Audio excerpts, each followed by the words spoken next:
हरि ऐसन दिहलू जखम, हरे हे बेरहम, हरि ऐसन दिहलू जखम, हरे अभियो ले हम रोवतानी। हरे प्यार के जौन मोइल बा, हरे प्यार में जौन दाग बा, वह जिले हम धोवतानी। हेलो दोस्तों, आप सभी को बहुत बहुत स्वागत है हमारे न्यू दर्दनाक जख्मी दिल शायरी वीडियो में।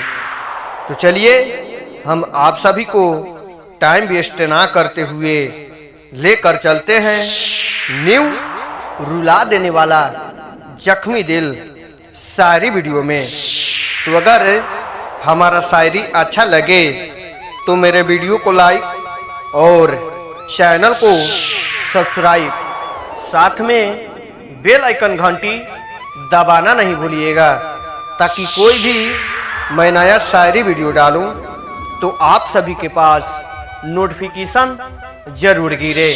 तो चलिए फाइनली हम आप सभी को टाइम को वेस्ट ना करते हुए लेकर चलते हैं न्यू रुला देने वाला शायरी वीडियो में। रेडी 1 2 शो।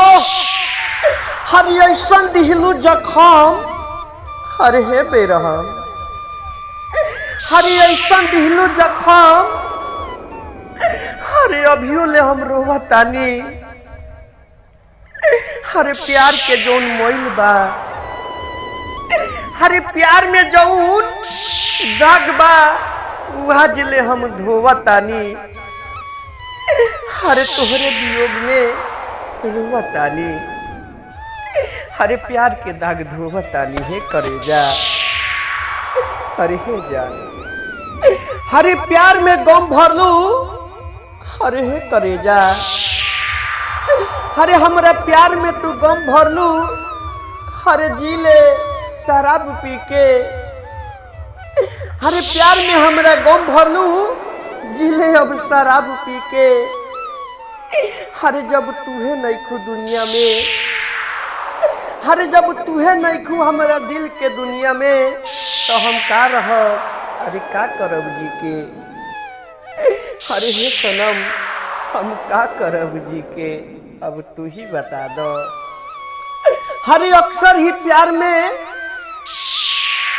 हरे अक्सर ही प्यार में केहू हंसेला केहू रोवेला। हरे अक्सर ही प्यार में केहू रोवेला या हंसेला।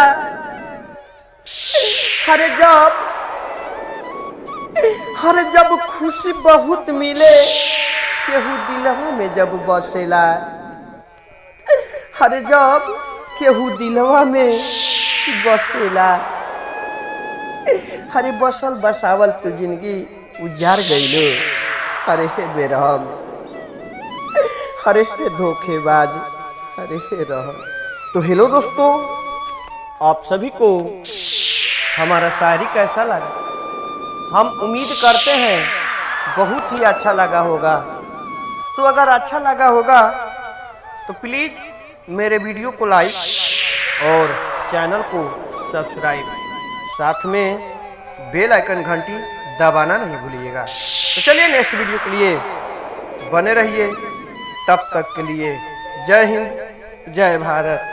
हम फिर से लेकर आएंगे न्यू रुला देने वाला जख्मी दिल शायरी वीडियो।